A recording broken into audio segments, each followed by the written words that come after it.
Alors, me voilà partie. Donc, je suis en train de réaliser une petite veste à capuche pour un bébé, toujours dans le fameux catalogue que vous voyez là.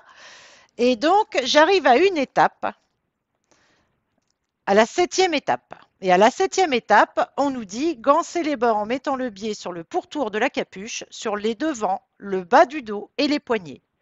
Eh bien, moi, je ne veux pas mettre de biais. Je vais remplacer le biais par un wave. Donc, de ce fait-là, en fait, j'ai décidé, donc j'ai surfilé en 3 fils tout le tour, parce que en fait, normalement, on devait mettre un biais, donc ils s'en fichaient, ils faisaient rien. Mais donc, moi, vu que je vais mettre un wave, donc j'ai avant tout surjeté en 3 fils, hein, tous les contours, et de ce fait-là, ça a assemblé donc ma doublure de ma petite capuche avec le haut de la capuche.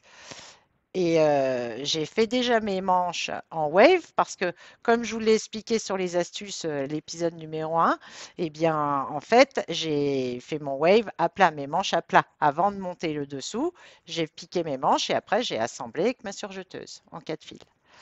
Donc, comme ça m'a simplifié la vie. Donc là, j'ai déjà fait mes manches, j'ai plus que le contour, en fait, à faire ici.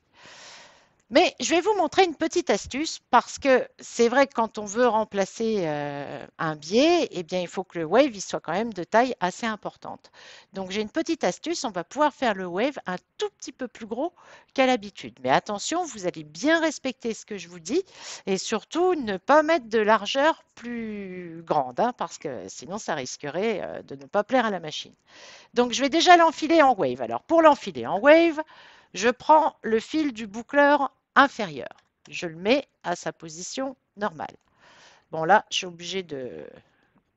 Je vais prendre un fil pour faire un lasso parce que j'ai pris les gros fils Willy, hein, les extra forts de chez Babylock, les gros fils mousse.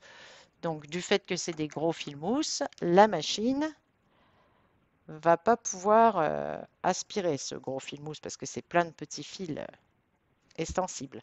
Donc je prends un fil classique que je plie en deux, je le mets ici, je connecte mes tuyaux, donc je baisse le levier et je connecte mes tuyaux.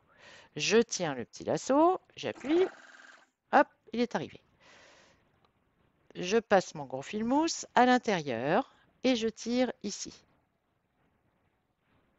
Et voilà, en voilà un. Comme ça, vous voyez, on n'a pas du tout galéré. C'est très simple à faire. Alors, vu que c'est un wave, vous savez que là, la particularité, c'est que je prends la place de l'aiguille R, en fait, l'aiguille la plus proche du couteau, mais au lieu d'aller au niveau de l'aiguille, je descends directement dans mon boucleur supérieur. Pour ça, je vais à nouveau utiliser mon petit lasso. Hop, je le mets, je tiens mon fil, j'appuie et je passe mon fil à l'intérieur du lasso.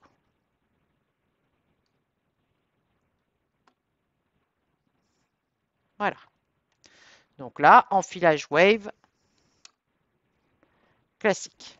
Je passe dessous, je rejoins l'autre. Maintenant, le fil de l'aiguille. Et c'est là où il va y avoir un petit changement. Donc, bon, ça c'est tout à fait normal, hein, vu que j'ai pris la place ici avec mon gros fil mousse, donc j'ai pas le choix, je suis obligé de prendre la place de l'aiguille L. Donc, je me mets dedans. Et normalement, quand on fait un wave en position B, parce que ça existe normalement qu'en position B ou C. Ce que je vous montre là, c'est une petite astuce, mais surtout respectez bien ce que je vais vous dire. Donc, j'ai choisi de garder l'aiguille en position L, c'est-à-dire l'aiguille la plus éloignée du couteau. Je choisis donc cette aiguille, je baisse le pied presseur, je descends mon enfileur, je laisse pendouiller le fil, hop, et voilà. Donc, j'ai mon aiguille L, les deux boucleurs enfilés en wave. Du coup, du fait que j'ai choisi l'aiguille L, je positionne mon sélecteur de points sur le A. Mais là, attention, votre largeur de points, parce que ce que je vous montre là, c'est une petite invention. Hein. Donc du coup, Je ne dois surtout pas dépasser le M. Le maximum, c'est M. Au-delà, ça tirerait trop sur les boucleurs. Il ne faut surtout pas le faire. Donc, vous restez sur le M et ça vous fait gagner 1 mm de plus au niveau largeur par rapport au B. Le B, quand vous vous mettez sur le B et puis que vous mettez la plus grande largeur, eh bien, vous avez 5 mm. Tandis que là, l'avantage, je me mets sur le A, je choisis mon aiguille L et du coup, en me positionnant sur le M, je gagne 1 mm de plus. Pas 1 mm de plus sur un wave, eh bien, vous allez voir, ça change les choses. Mais surtout, je ne peux pas aller au-delà, ça tirerait trop, c'est pas dans sa possibilité de le faire. Donc, au maximum, la largeur de pointe, c'est M. Et ma longueur de pointe, donc L, je la règle au-dessus du 1, en fait, hein, un petit cran au-dessus du 1. Donc voilà, la machine est prête. Alors, si vous regardez le tissu, donc je l'ai surfilé, bien sûr, parce que du fait que j'ai pas posé de biais, donc j'ai surfilé avant mon travail. Et je prends un petit film. C'est Avalon en fait, hein. C'est un petit film Avalon. Et ce petit film Avalon, je vais le positionner autour comme ça pour pouvoir faire mon wave parce que ça va m'éviter, parce que du fait qu'il est un petit peu matelassé le tissu, eh bien ça va m'éviter d'avoir des petits points en fait des fois qui sont un tout petit peu distancés. L'avantage en mettant ce petit film, eh bien ça restera bien à plat. Voilà, je ferme la machine. Et mon différentiel, vous avez vu, je l'ai monté un tout petit peu. Je l'ai mis à 1,3, c'est-à-dire j'ai demandé à la machine qu'elle resserre un tout petit peu le tissu. Bah oui, parce que le point wave, c'est comme un point de bourdon, c'est un piétinement de point. Donc, vu que mon tissu est extensible, eh bien, si en fait je fais un point wave dessus, ça risque de faire des petites vagues et c'est surtout pas ce que je veux. Donc, je vais faire le wave, mais en positionnant mon différentiel à 1,3.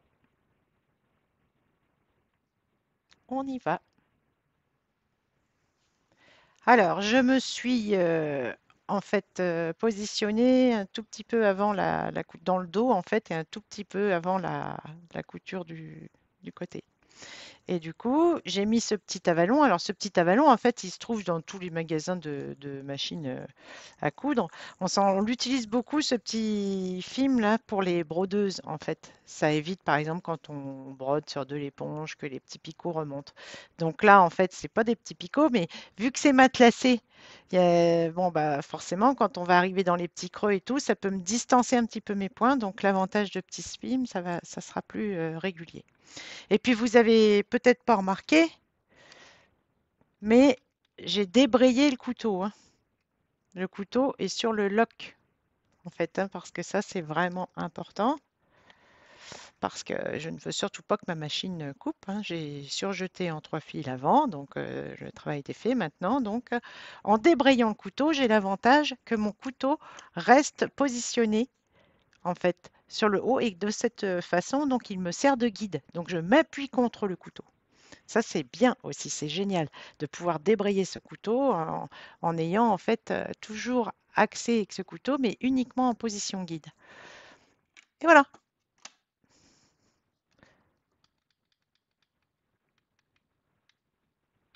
hop,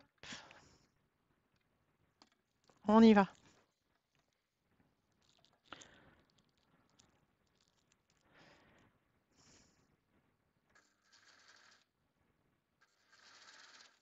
Attendez, je supprime mes petits fils là, petits fils de démarrage pour pas qu'elles repiquent par-dessus.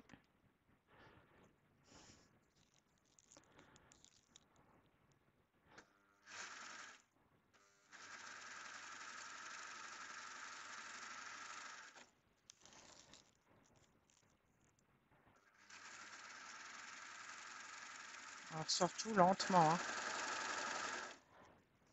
Ce qui compte avant tout, c'est pas la rapidité, c'est simplement de réussir ce qu'on entreprend.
prends un deuxième film parce que j'arrive à la fin, je les ai coupés en bandes, hein, petites bandes étroites.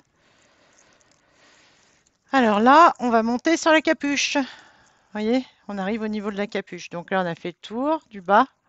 Et maintenant, donc, on monte sur la capuche. Donc, hop, je remets un film comme ça à cheval entre les deux. On s'en fiche, de toute façon, c'est d'une finesse terrible. Puis vous allez voir, l'avantage, c'est que dès qu'on a terminé, je vais tirer dessus. Hop, il n'y a plus rien.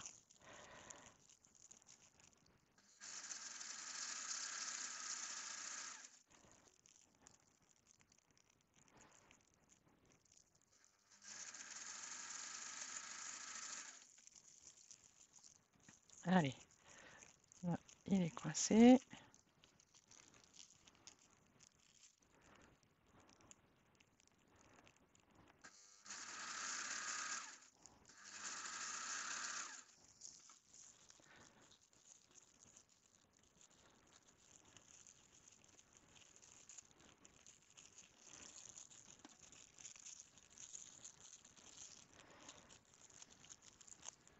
Alors là, j'arrive sur ma capuche. Alors ma capuche, sur le dessous, en fait, je l'ai doublée avec un tissu Liberty. Donc là, c'est pas la peine que je mette le différentiel.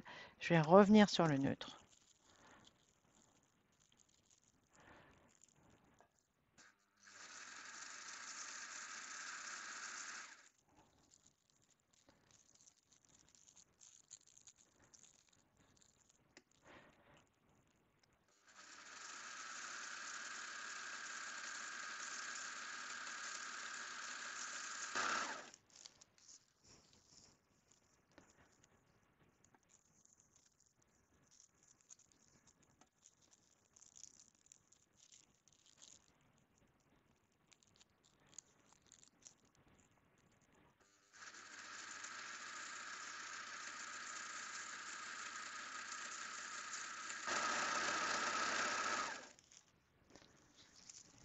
Hop.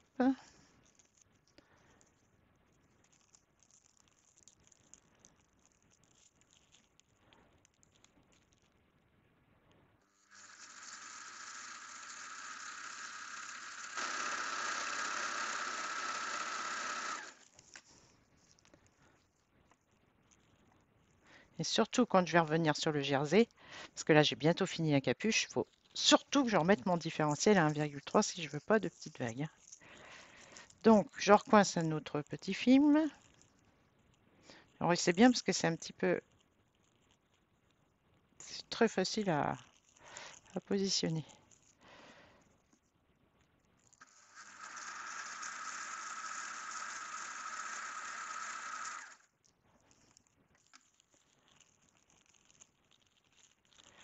Alors je suis encore sur la capuche, donc je ne touche pas à mon différentiel.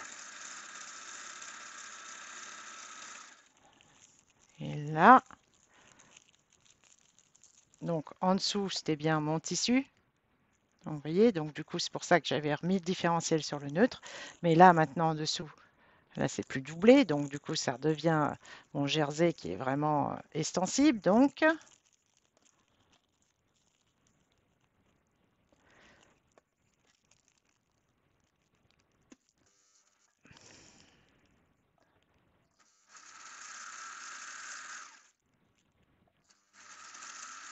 hop, hop, hop, 1,3. Allez, j'y suis. Donc, surtout, allez, on met le petit film, on pousse bien. Attendez, je lève parce que mon petit film a glissé un petit peu. Voilà, j'en baisse. Voilà, toi. Voilà.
Et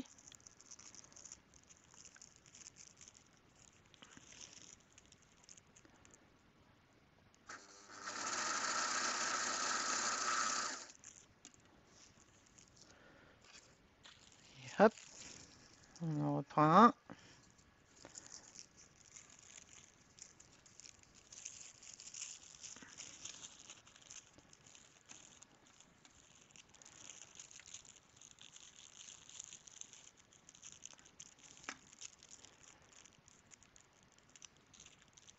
Bon, attendez, je vais déjà le placer lui parce que c'est trop long là. J'avance un peu. Voilà. Ça, je peux glisser plus facilement. Et voilà. Et voilà.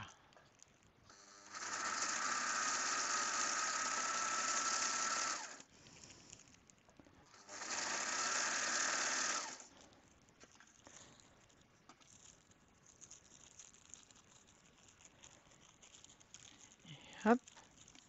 On serait pas obligé si c'était un tissu, mais là, vu qu'il est matelassé, c'est mieux de mettre ce petit film.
Allez.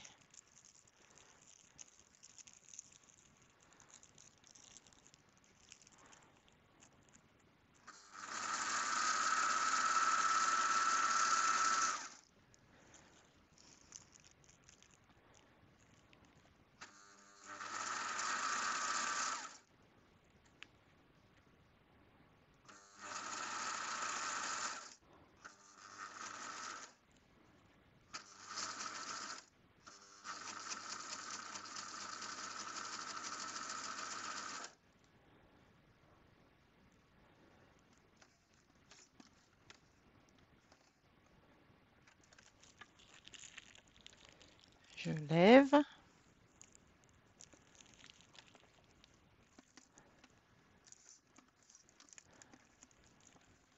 Et je finirai, bien sûr, la jonction, les fils à la main. J'ai pas entièrement enlevé le film parce que je me suis dit au dernier moment, ben non, autant vous montrer. Donc j'ai enlevé tout partout. Alors je suis super contente, vous voyez. Et voyez, ça fait quand même un peu plus, un petit peu plus large, quoi. En fait, c'est vraiment sympa. Donc la jonction, donc déjà regardez le dessous. Vous voyez, en plus ça gondole pas, c'est plat, c'est vraiment ce que je voulais. Alors vous voyez, là, il y a un tout petit peu de film encore. Alors ça, c'est pas grave, c'est un film qui est hydrosoluble, donc vous inquiétez pas, vous prenez un petit gant légèrement humide, puis hop, vous humectez comme ça, puis ça va disparaître parce que c'est hydrosoluble. Là, c'est ma jonction. Oh, c'est vraiment sympa. Donc j'ai laissé les petits fils, bien sûr, parce qu'avec une aiguille à la main, je vais les re-rentrer à l'intérieur puis faire mes petits nœuds. Donc la jonction est très bien. Et puis donc, au niveau de la capuche, et du coup, voilà, regardez, je vous montre, j'ai laissé un petit peu comme ça, hop, vous tirez, voyez, c'est vraiment tout simple. Et vraiment, on n'a pas posé de biais, mais avouez que le wave, hein, il a de l'allure. Bébé est habillé avec la petite veste à capuche dont vous venez de voir la réalisation du wave. Et vous avez vu ce wave à la place d'un biais? C'est tout de même autre chose. Parce que ça nous permet non seulement de se simplifier la vie, parce que quelquefois c'est pas facile de poser un biais, surtout quand on arrive dans les arrondis, mais ça nous permet également de donner sa touche personnelle, parce que là, le fait d'avoir ce point tout en finesse, bah, ça ajoute un petit plus encore aux vêtements. Et puis en ton sur ton, c'est d'une beauté, c'est vraiment joli. Enfin moi, j'adore, hein. Personnellement, j'adore. Et voyez, le différentiel. Mon tissu est extensible, mais c'est pas pour autant que le wave déforme mon tissu. Grâce à quoi? Parce que j'ai mis le différentiel sur 1,3. Et donc la machine m'a légèrement resserré le tissu en même temps qu'elle formait son point. Du coup, résultat, quand on tourne la veste, on voit un tombé parfait, ça ne se déforme pas du tout. Regardez au niveau de la capuche. Donc là, au niveau de la capuche, je l'avais supprimé, hein, parce que j'avais dit que j'avais un tissu à l'intérieur, une doublure, donc en Liberty, donc du coup, c'était pas la peine en fait de mettre le différentiel. Mais pour toutes les autres choses, on voit que tout est resté parfait, même au niveau des arrondis. Les arrondis sont parfaits. Et il y a vraiment une petite touche personnelle. On met la petite capuche. Et hop. Et voilà. Le bébé peut partir. Voilà, donc j'espère que ça vous a plu. Et vous avez vu la petite astuce pour avoir son wave un petit peu plus large. Donc forcément, s'il est un peu plus large, eh bien, il se rapproche d'un biais. Eh bien, j'ai positionné mon sélecteur sur A. Mais attention, ne surtout pas mettre de largeur supérieure à M. Maximum, c'est M. Voilà, merci. À bientôt.